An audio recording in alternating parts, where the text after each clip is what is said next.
بسم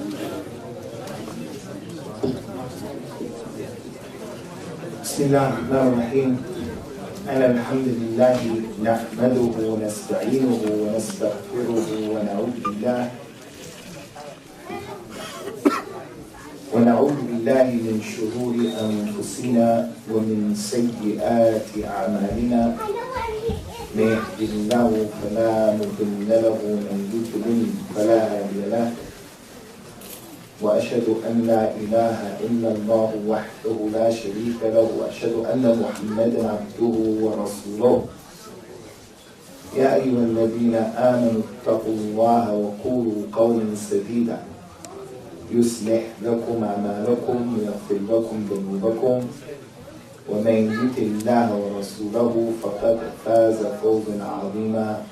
أما بعد فإن خير الكلام كلام الله وخير الهدى هدى رسول الله صلى الله عليه وسلم وشر الأمور محدثاتها وكل محدثة بدعة وكل بدعة ضلالة وكل ضلالة في النار.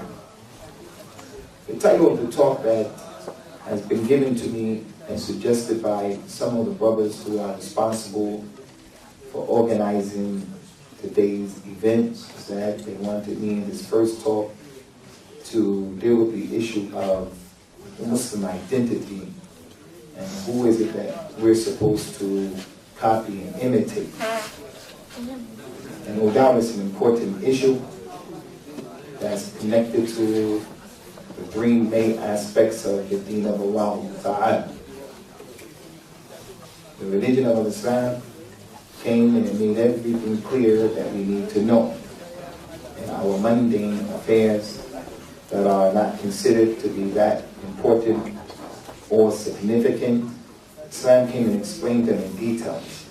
He explained for us how to go and how to use the toilet, how to put on and take off our clothes, how to eat, how to drink.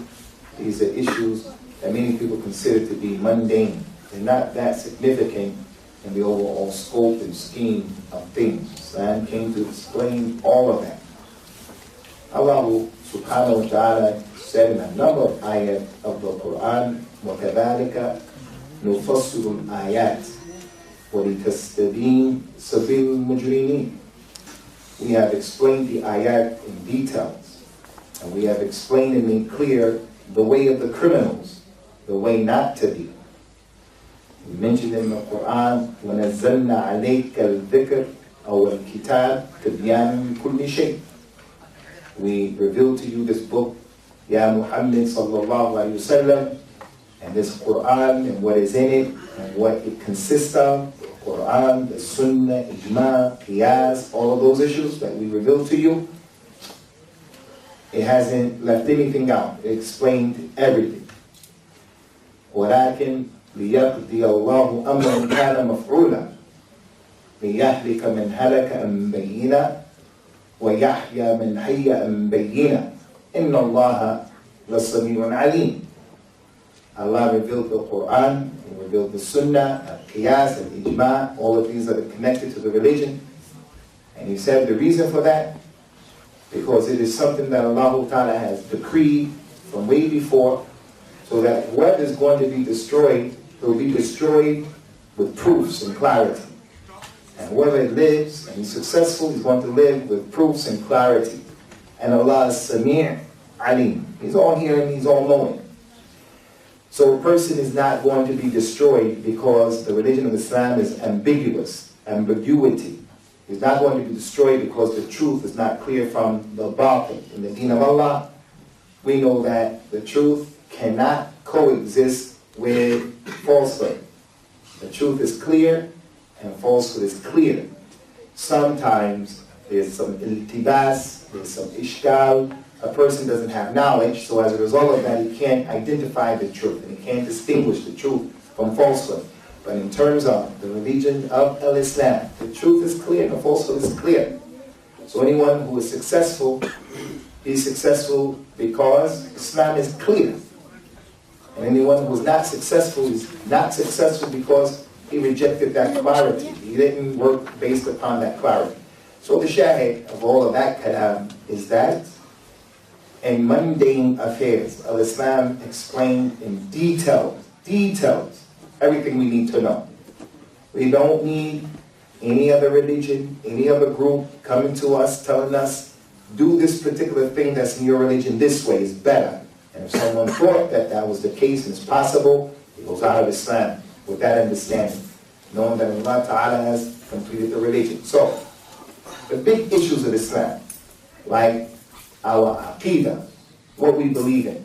If Islam took care of the mundane issues, small issues, insignificant issues, then rest assured that Al-Islam took care of our theology, our ibadah, and our mu'amala, how we're supposed to deal with each other, and how we're supposed to deal and exist in this dunya.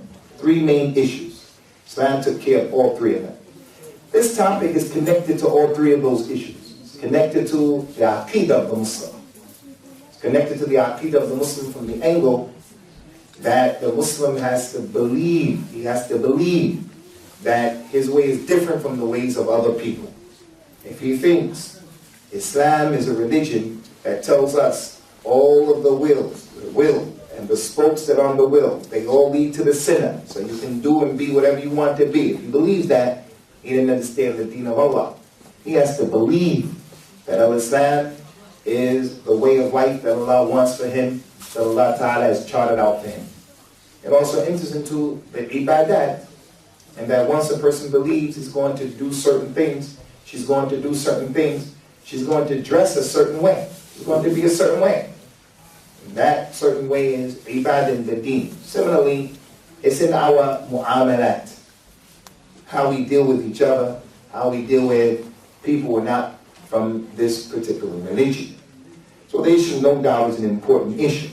And we can come and we can mention a hadith and ayat that just say, don't be like the kuffar. But I don't think that's enough. I think we need to touch upon some of the influences that make it difficult, some of the challenges that make it difficult and sometimes almost impossible for a child, for an example, who's growing up in this society. It makes it almost impossible for him to be successful in holding on to his identity.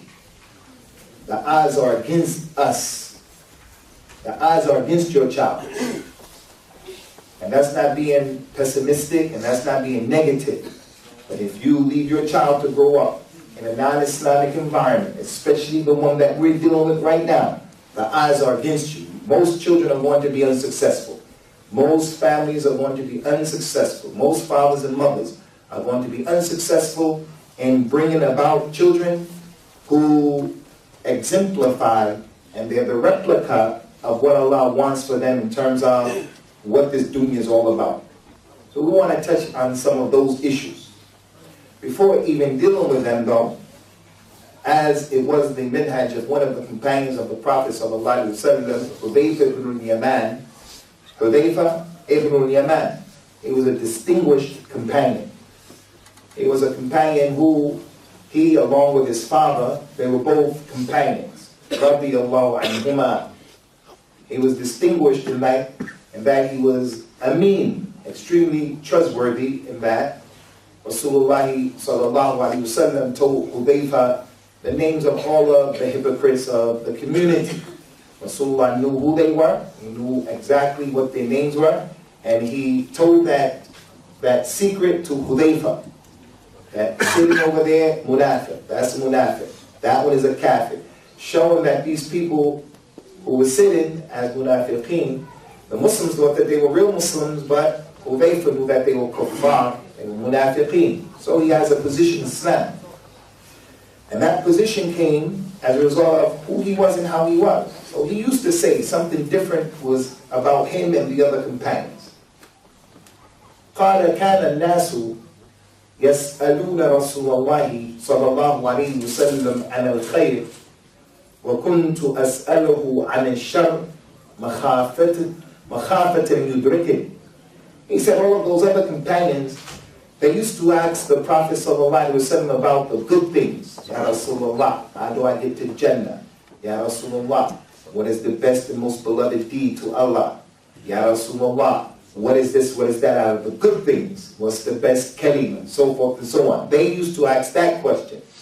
He said, I used to ask the question about the evil things, out of fear of falling into the evil things. So he would always ask questions, what should I do if this evil thing happened? What should I do if that evil thing presented itself? So taken from that minhaj, that companion, before even talking about who we should imitate and emulate and be replicas of, we should first know that Islam told us not to be like a lot of people. So if you know who you shouldn't be like, they're excluded out of the equation and out of the picture. Now, part of the rest of the struggle in the jihad is to try to be like the people who we were told be like these people. So why would Allah mention all of those ayat telling us, don't be like fulan and fulan and fulan?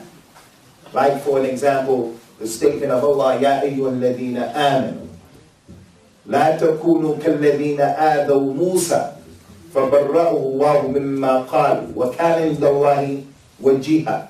Oh, you believe. Don't be like those people who annoyed and they bothered Musa. The Yahud, they bothered Musa. And Allah freed them from what they said. Allah freed Musa from what they claimed about him. And Musa was wajih with Allah. He was a perfect example of someone that Allah loves. This ayah, why would Allah tell us don't be like those people? And he specified in what issue. In this ayah, don't be like them in the way they annoy their Nabi. Don't be in that type of way. A person who annoys and does something that bothers your Nabi.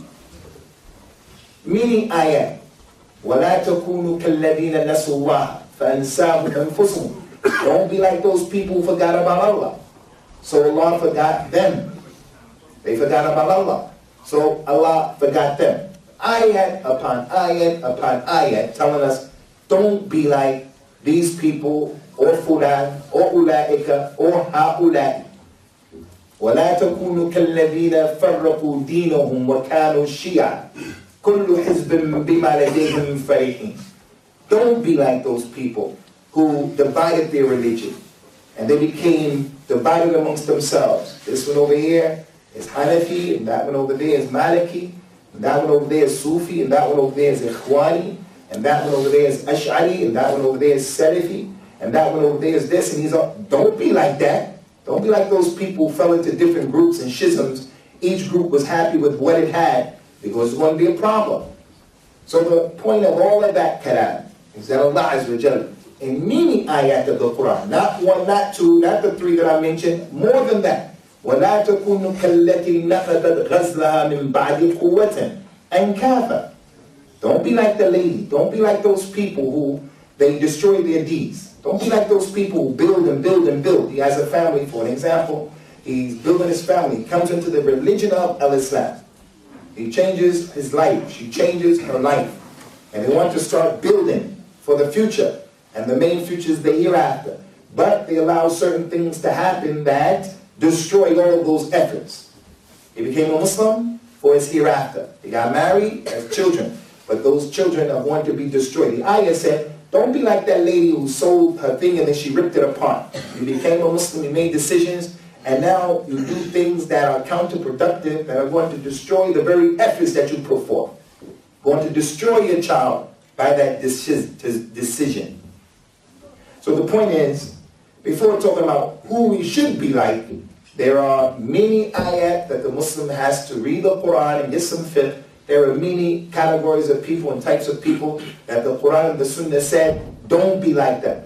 Why do you think in the story of Musa, who was mentioned in the Quran more than any other Nabi, Musa's story is in detail. And then one of the personalities that come to us in the story of Musa is Haman, who was from Bani Israel. And he had a lot of money. And he lost his identity.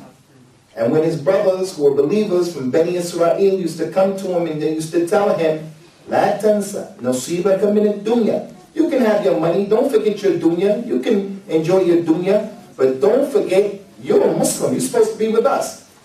But that guy, because Fir'aun chose him to help Fir'aun in his society, in his system, he said, I've been given all this money because of some knowledge that I have. Why did Allah mention his story in detail? One of the benefits of his story is That's a classic case in the Quran of a person who lost his identity. He had Musa, he had his brothers, his sisters from Beni Israel, they went to the problems. He came up in the society of Pharaoh, occupied an important position in Pharaoh's society, and he forgot who he was. He thought he was closer to Pharaoh and the lifestyle of Pharaoh. The point here is there are many ayat of the Quran telling us this. Before speaking about who we have to be like, we have to know who we shouldn't be like the minhaj and the madhab of Hudayf ibn Yaman. The people used to ask about the good, and I used to ask about the evil out of fear of falling into it. And then he went on and asked the Prophet about this time that we're living in right now. Sallallahu alaihi wasallam. The time that the Prophet said about it, وَفِيهِ دَخَنْ. This is the time of dakhan, which comes from the word smoke. Almost everything is a mirage. The person who you think is your friend is not your real friend. The one who you think has your back, your wife, your husband, they don't have your back. The way you are practicing al-Islam, it is not the way that Allah is pleased with. Almost everything is like that. Things are topsy-turvy, upside down. And it's going to get increasingly worse and worse and worse and worse. Until finally a Dajjal comes, and then that's when it's going to be a lot of tumultuous affairs and even more severe. So the one who is going to be successful, as I mentioned earlier, is the one who has the ability to navigate through all of this time that we're living in, the dakhan that the Prophet told Hudayfa about, sallallahu alayhi wa ala alihi wa sallam, where Allah becomes again the eyes by which he sees and the ears by which he hears. He understands things and he sees things in the correct way. Because of that hadith explained, when he becomes a wali from the awliya, Allah becomes the eyes by which he sees things and by the ears in which he hears, during the time of a dakhan especially. So who should we be like? Who should we be like? That's easy. Everybody knows the answer to that. The top of the list, no doubt, are all of the prophets and the messengers, the righteous people of the Quran and the Sunnah that we've been told about in details. In details. Allah subhanahu wa ta'ala mentioned in the Quran, لَقَدْ كَانَ لَكُمْ فِي رَسُولِ اللَّهِ أُسْوَةٌ حَسَنَةٌ لِمَنْ كَانَ يَرْجُو اللَّهَ وَالْيَوْمَ الْآخِرِ وَذَكَرَ اللَّهَ كَثِيرًا. You have in the Rasul of Allah sallallahu alaihi wasallam a perfect example for the one who hopes to meet Allah and he believes in the last day and he makes a lot of dhikr. He's practicing his religion. The Messenger of Allah is the best example. So that's easy. It's almost a generic answer. Everybody knows it. Take the youngest person in the majlis. You as a Muslim, who are you supposed to be like? He's going to say the Prophet sallallahu alaihi wasallam. But that has a true meaning and a true application. So before coming back to this point, I just want to mention, Ikhwani, some of the issues that have taken place that cause our children, not only our children, but many of us, most of us, if not all of us, causes us to imitate the wrong people, to be like the wrong people. And there are many, many factors, especially in regards to our children, especially. As you all know, many Muslims, if not most Muslims, they came to these societies, and it is not permissible in the deen of Allah for the Muslim to leave the Islamic land to go to the non-Islamic land. That's from what Allah explained in the religion. It is not politically correct to even make that statement today. If you make that statement today, you can possibly get in trouble. Muslims will be against you if you make that statement. In the deen of Allah, you're not supposed to go to live in the non-Muslim lands. There's proof for that, Quran and Sunnah. But there are some exceptions that allow people to make those migrations. And we've made those migrations. Allah knows best if it's going to be accepted by each and every one of us, but many of us, we came to these countries because we were forced, we were compelled. We were compelled. Some people came to get a better way of life. Some people came for a higher standard of living. Some people came for education. Some people came for medical reasons. Other people were compelled in other ways. Once you come, a person is not exempt or exonerated from practicing his religion within his environment, because again, Islam has equipped him to deal with all of these issues, no doubt about it. So what are some of the factors that cause us to act like the people who we're not supposed to be? One of the factors, Ikhwani, of course, clearly, is just the media. It's a big problem. And the media has different branches, obviously, and all of them are anti-Islam, all of them. And they've become just an integral part of our existence and who we are. From the media clearly is the TV, one of the biggest and most effective tools that are used to change the identity of the Muslim. Even the people who are trying to practice Islam. On the TV, they're telling us, for an example, they're telling us and others what beauty is and what beauty isn't. On the TV, in regards to our children, many of the programs, many of the shows, they focus upon shows that are connected to parent-child relationships where there's always drama. Drama between the parent and the child. And that's the message that's sent to youngsters. Already it's very difficult, as we've all experienced growing up. When you're a teenager and when you're young, you don't always understand your parent. But if you have a loving, understanding parent, and you as a child are loving, understanding, and you have good akhlaq, you work through those issues. But the TV, they give us those programs that show it's natural for the parents to be on one boat and the child to be on another boat going in a different direction. And it's okay. It's something that is understandable. That's a problem. The TV, when we allow this little brother right now to sit and to watch cartoon at an early age, parts of our religion that are serious, like we don't like dogs, we don't like pigs in our religion. Can you imagine a Muslim coming home with a chain on the neck of a pig and he says, this is my pet pig? Every Muslim is going to say, what are you talking about? Have you lost your mind? Have you lost your mind? Now the TV shows you can have a cat as a pet, a bird as a pet, a dog as a pet, a pig as a pet, a ferret as a pet, a raccoon as a pet, and just take care of it and you're doing ihsan to animals. So the point is, the child is desensitized in his religion when he sees the cartoons of the pig. Porky the Pig, when I was little, they had Porky the Pig with Bugs Bunny in them. Now they have other pigs. The dog, Snoopy the dog, all of them. It does, someone may sit there and they just say, man, it's just a cartoon. No, it's more than a cartoon. It desensitizes the child from what the position of the dog is in the deen of Allah. What's the position of the pig in the deen of Allah? Not to mention the other images and the other messages. Right? The girlfriend pig and the boyfriend pig in the program. Where the girlfriend and the boyfriend is clear to the child that they have some sexually oriented relationship. So the child is growing up with those images and he doesn't see it as being abhorrent, that type of relationship. And he's desensitized. And in most instances, most of us have these TVs in our home. And I don't say that's haram, but for the TV to be unsupervised is the problem. So the point here is the TV plays a major role in changing the identity of the Muslim, making it difficult for him to distinguish between what is acceptable and what is not acceptable. And if the parent allows the child to sit on the TV unsupervised for many hours upon hours during the day, he's going to have a jihad on his hand to try to change the situation in the future. They did a survey, and I don't want to take a long time on this point because this point alone, although it is important, you can go back and look it up yourself and read about the harms and the evils of the TV. They did a survey that those people who are successful in their lives and they progress and they're advanced academically, the less TV you watch, the better student you're going to be. Dumb people watch TV. And I don't mean that in a condescending way. Like if you watch TV, you're a dumb person. I don't mean that.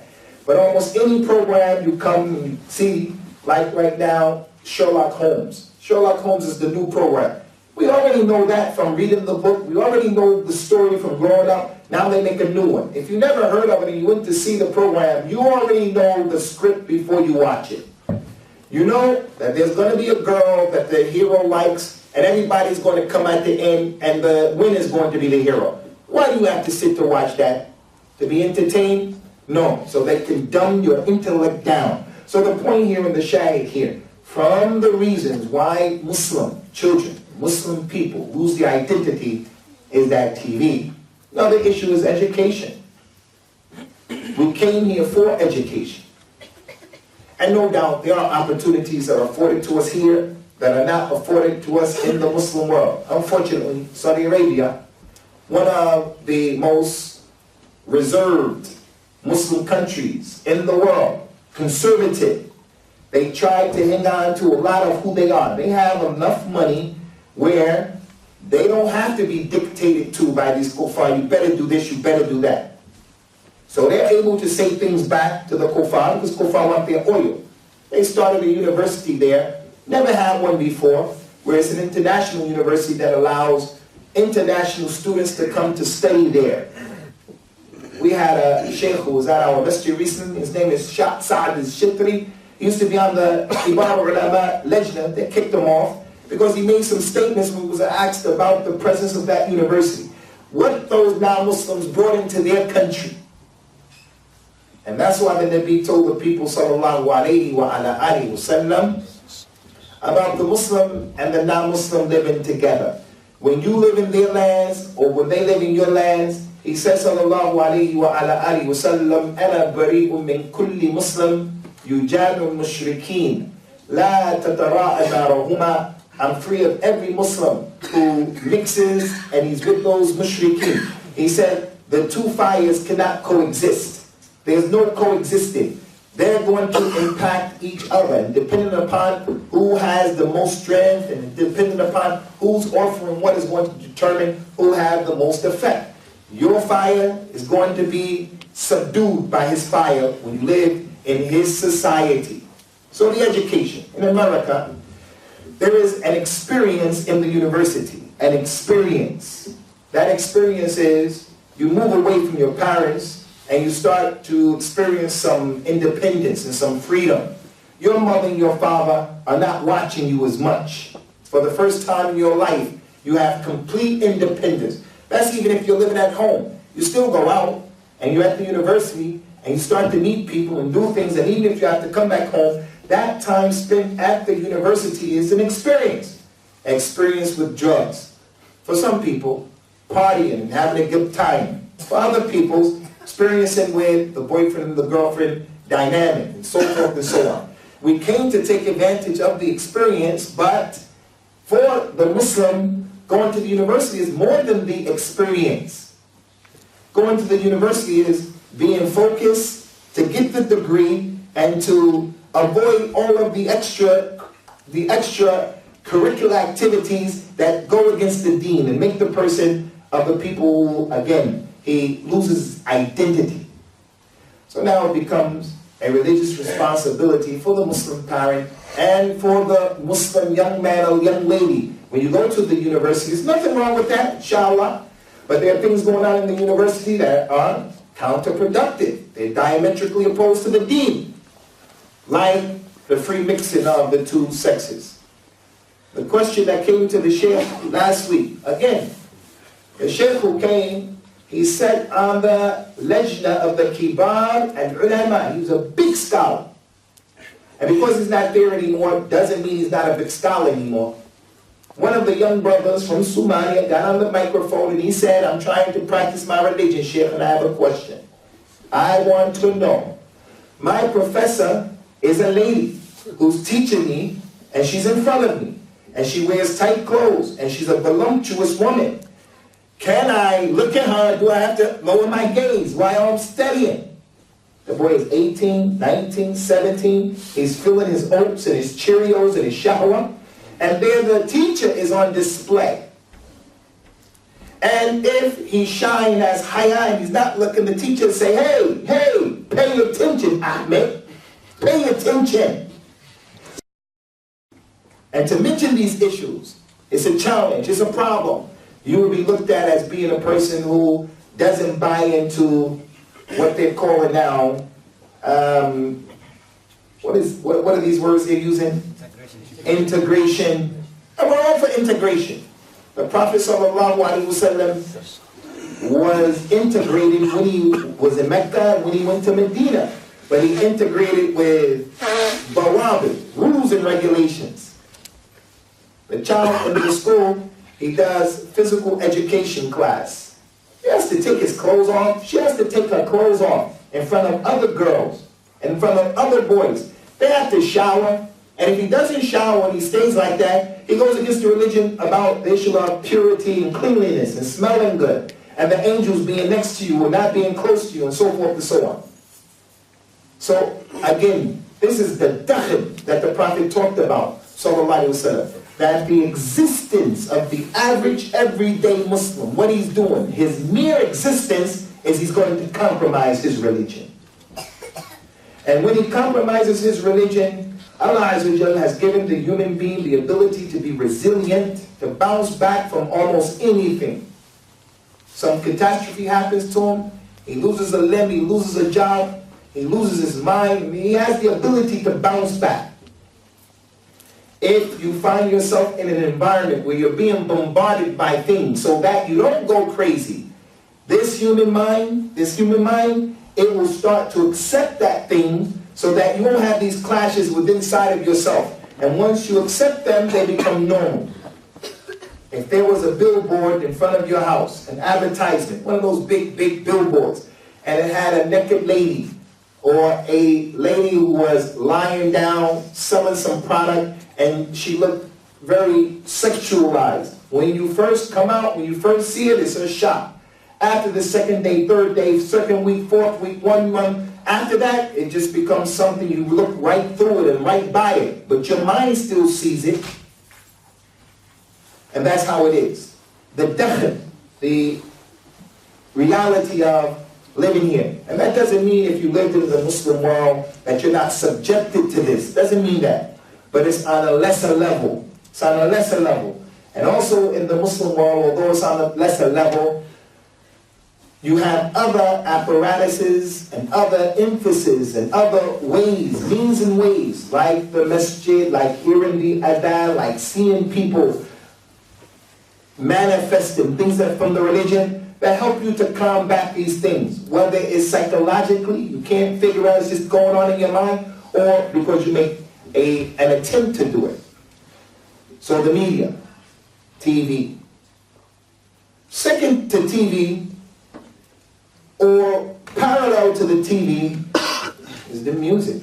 It's the music. One of the reasons that Asian kids in the UK,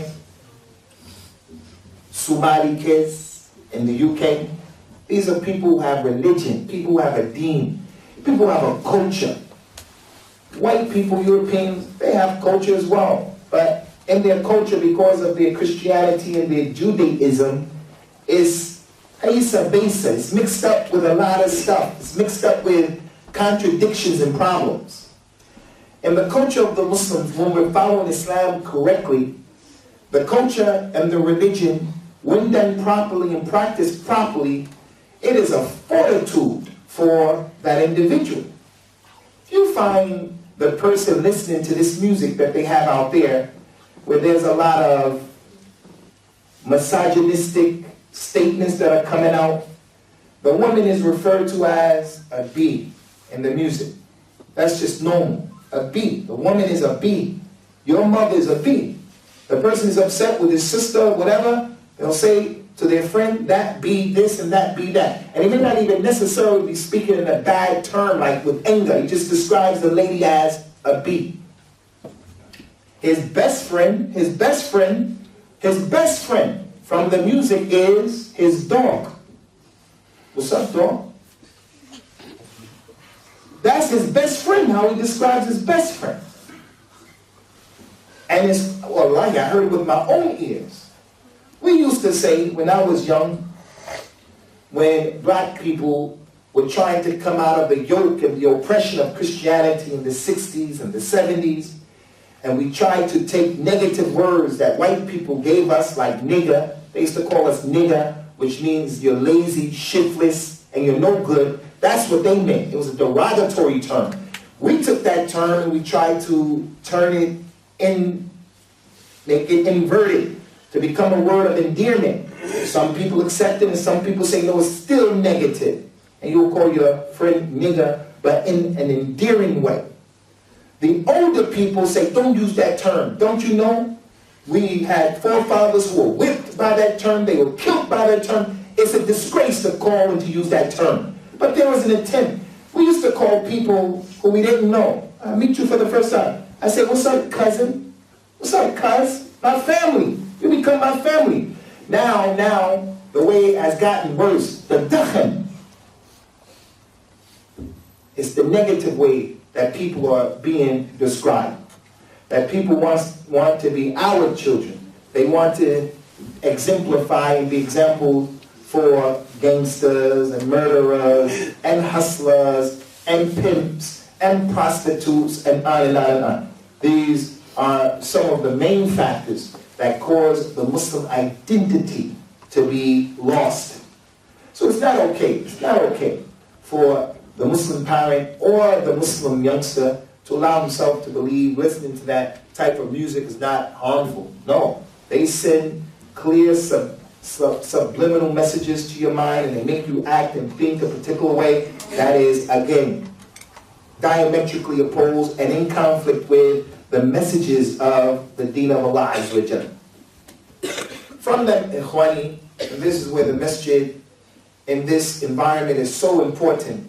And part of our da'wah is to be against the cultural, traditional masjid, where the masjid just constitutes 4 walls, carpet, and a microphone, and a minbar. Where you come and you go, and you get no spiritual upliftment. We're being bombarded 7 days a week, and then I have that one day, which is the Eid for the Muslim, that Friday, where we need a boost. We need someone to knock us in the head to wake us up with the targheeb, with targheeb. We need someone to come and give us inspiration, to tell us the importance of La ilaha illallah and what Allah Azza wa Jalla has prepared in the Jannah for people who do A, B, C, D. And we feel, I can do that. And then the following week, he comes with the opposite message, that he makes us feel we're going to all go to the hellfire because we're doing A, B, C, and D. And he inspires us and says, I'm going to stop doing that.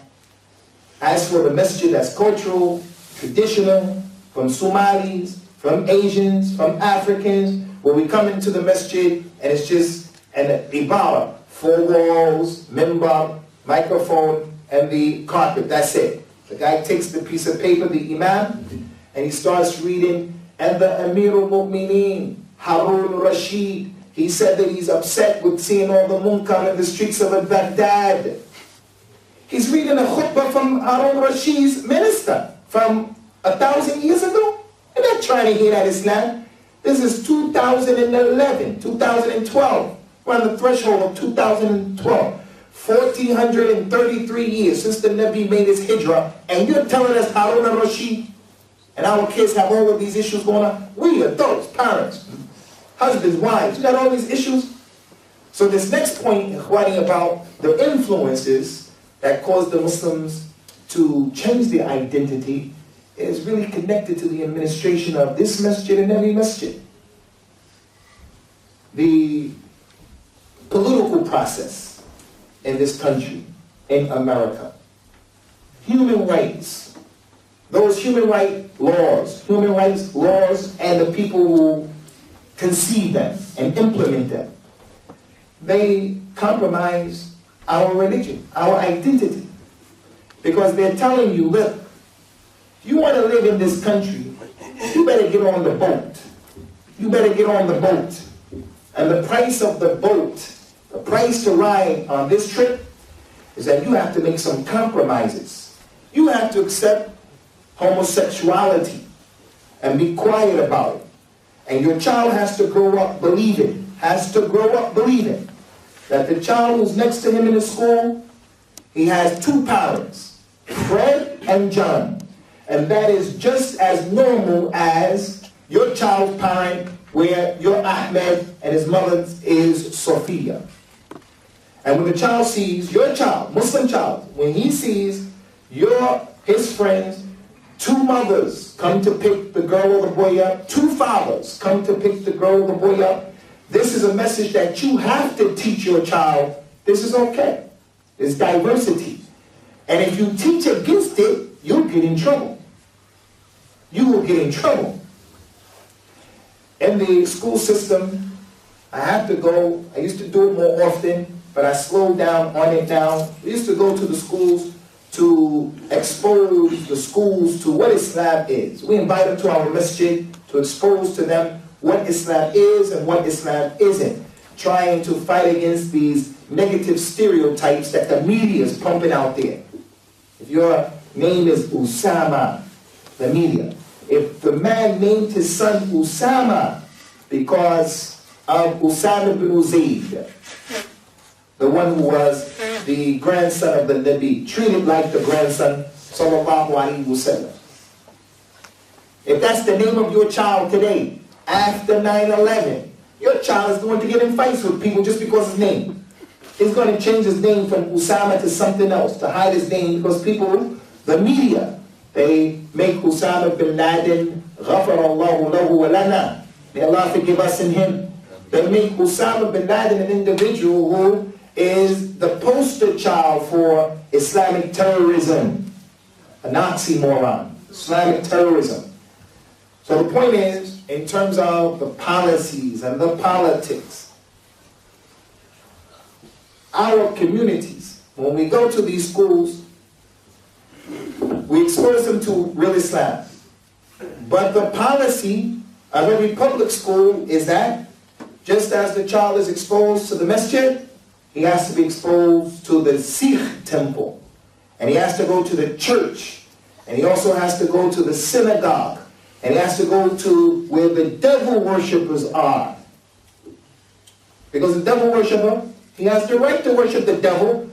You know, we used to know that there were people, when we heard that there were devil worshippers, even in the Quran that's mentioned, that there were people who used to worship the devil. I used to just think, when I would read that ayah, Surah Yasin, about the people who used to worship the devil. What's the ayah? Bani Adam, alam na'had alaykum an la ta'budu shaytan, innahu lakum aduwwun mubin. Ya Bani Adam, didn't we take from you a trust? Don't worship shaytan. He's an aduwwun mubin. I read that ayah, I used to think people who worship the devil means they do the things that the devil wants them to do. No, there are real devil worshippers now. Real people who take on the Gothic look.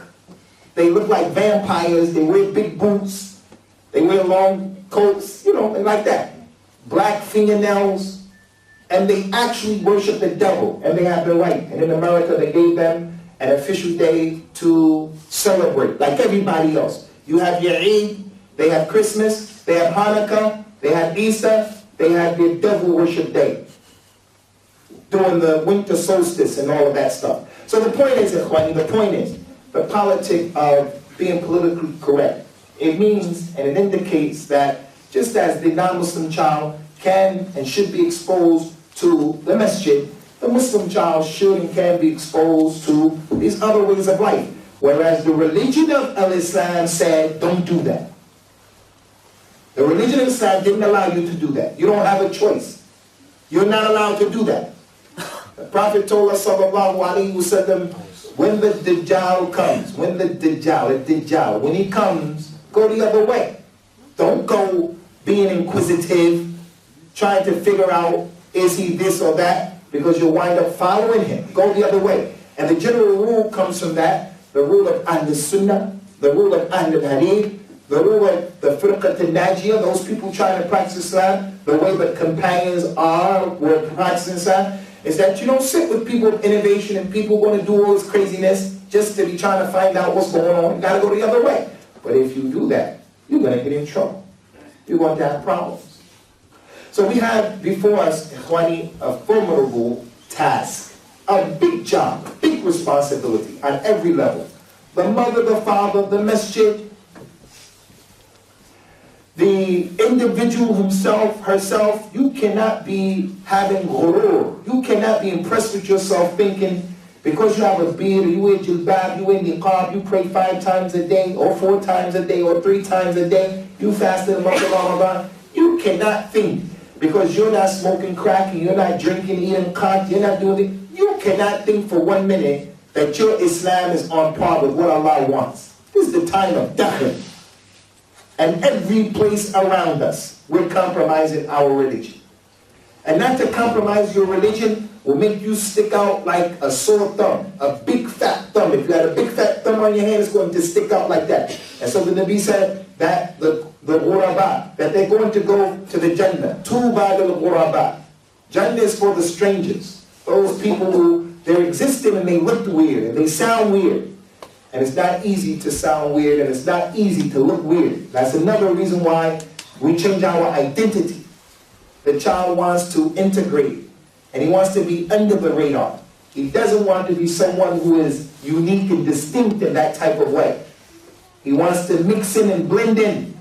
But the religion is telling him, sometimes you can't blend in. It's not possible for you to blend in. For ending this talk that really in reality is deserving of more time and more lectures, and it is an important talk, and we have a responsibility religiously to get on the ball concerning this. Clearly, you have to be like those companions of the Nabi sallallahu alayhi wa ala alihi wa sallam. فَإِنْ آمَنُوا بِمِثْلِ مَا آمَنْتُمْ فَقَدْ اهْتَدَوْا. If these people believe the way you and your companions believe, Ya Muhammad, if they believe the way you believe, if they're like you and your companions, then they're going to be successful. And you know, Ikhwani, one of the craziest things, one of the biggest tricks of Shaitan, Shaitan has many people thinking and believing that the companions lived in Mecca and in Medina, and they were in some type of utopia, where they were like flying in the sky with the angels. The companions before us, they were people who used to drink, they used to murder, they used to prostitute, they used to pimp, they used to make shirk and kufr. All of the problems we have, crack, cocaine, lewdness, everything that we had, they had the same environment. And many of them fell into the same thing. Abortions, all of what we do, they were doing. Everything. There's nothing we're doing that they didn't do something similar to it, or that thing exactly the way. They weren't people flying around in the sky. They were human beings. The racism that we have, the problems that we get into, the misunderstandings, the war, decimating our countries, everything that we do. The companions were faced with the same struggles and the same exact issue. But when they were confronted with accepting al-Islam, they were on a different level of commitment. They were on a different level of sacrifice. And as a result of that, the natija, or the end result of what their decision was to become Muslims, is different from us. It's like Umar radiallahu anhu used to say all the time, over and over and over. He used to tell the people who don't know Islam, there was a time they didn't live Islam. When they do become Muslims, they don't appreciate Islam. I'm not saying that to put anybody down. That's the statement of Umar radiallahu anhu. He said, I'm afraid for the people who became Muslims and they don't know Jahiliyyah, like the companions. They used to know their lives without Islam. So when Islam came to them, they had a profound appreciation for the deen. 3 things, if a person has them, he has the taste of the halawa of al-iman. ثَلَاثَ مَنْ وَجَدَهُنَّ وَجَدَ حَلَاوَةَ الْإِيمَانِ. If he has these 3 things, he'll taste the sweetness of al-iman. The 3rd thing that the Prophet mentioned, sallallahu alayhi wa ala alihi wa sallam, أَنْ يَكْرَهَ الْمَرْءِ أَنْ يَعُودَ فِي الْكُفْرِ كَمَا يَكْرَهُ أَنْ يُخْفَرَ فِي النَّارِ. The 3rd thing. First one is that he loves Allah and His Messenger more than anything else. Second one is that he loves a person and he only loves him for Allah. That's it. 3rd one, he hates to go back into kufr, just as he hates to be thrown in the fire. He doesn't want to be thrown in that fire. And the way he doesn't want to be thrown in that fire, he doesn't want to go back into kufr. So the point is, Umar radiallahu anhu used to make that point. We knew Jahiliyyah, he said. We knew what it was. to be drunk out of your brain, and all of these other issues. So when he became a Muslim, and the companions became Muslims, they discarded all of that stuff. And then we have those ayahs of the Quran. Lakum deenakum waliya deen. Showing those kuffar. No. Between us and you, there's differences. And we don't care if you like us, and we don't care if you don't like us. We're not going to make an intentional effort to make problems, but if you don't like what we're doing, that's your problem, not our problem. And they never were shy and reluctant about having that position. So we're going to stop here because they told me to give you brothers some time before the mother of prayer to put any of your questions or your comments forward. We ask Allah subhanahu wa ta'ala to give us the intisar on all of these issues that we have in front of us and to help us with His divine help to establish our feet firmly upon the Kitab and the Sunnah, not to allow us to check out from this hayat dunya, except that we check out as muwahideen, people of the Sunnah, people far from shirk and bid'ah and khurafat. If you brothers have any questions, you could put your questions forward. Yeah, one is the hadith that mentioned, so unfortunately I forgot the narrator, is that if you shake the hand of a lady who doesn't belong to you, is it better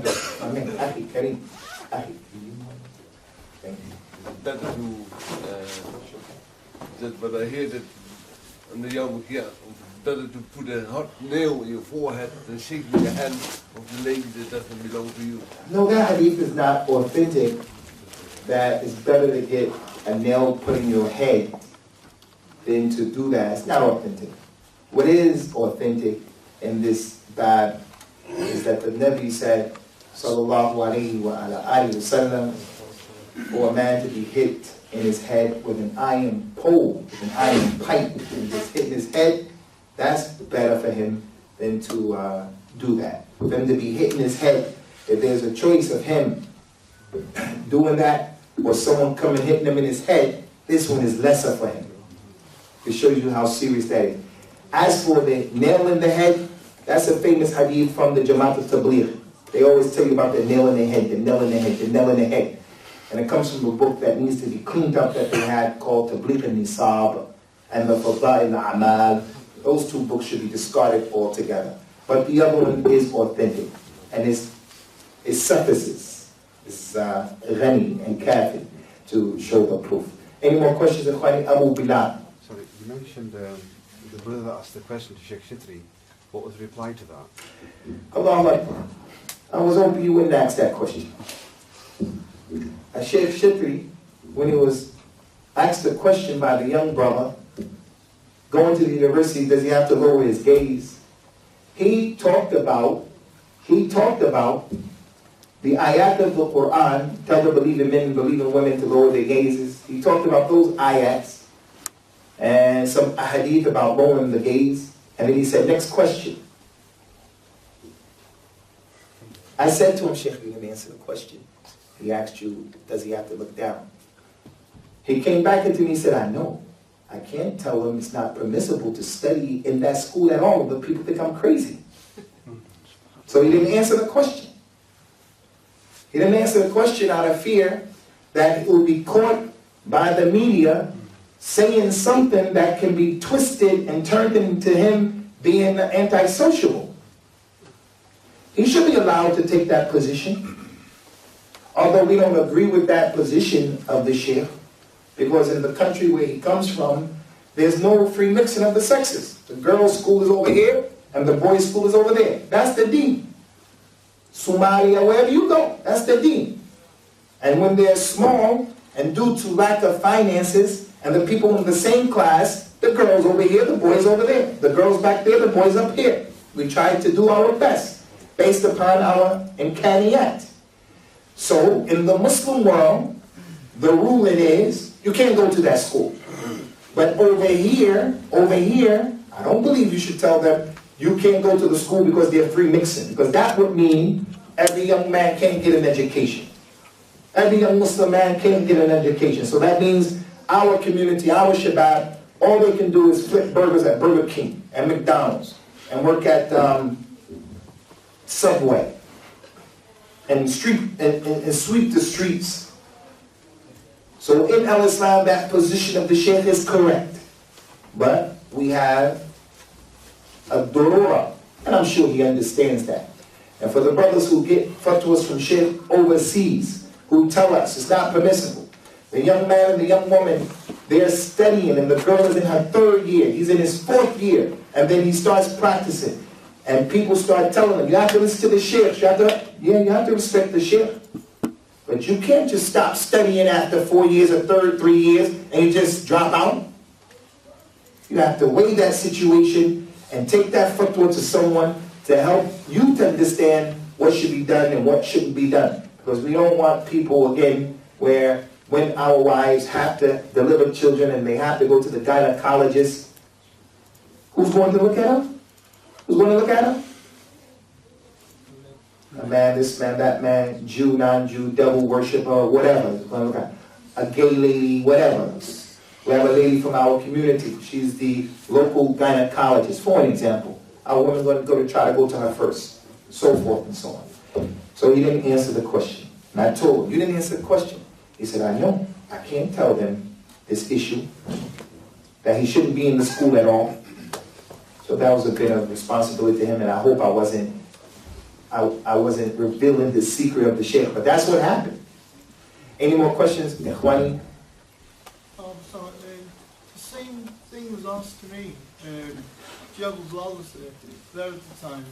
About a brother, his son's become quite religious, so he was saying at school, he's had a problem that teachers complaining about him not looking at the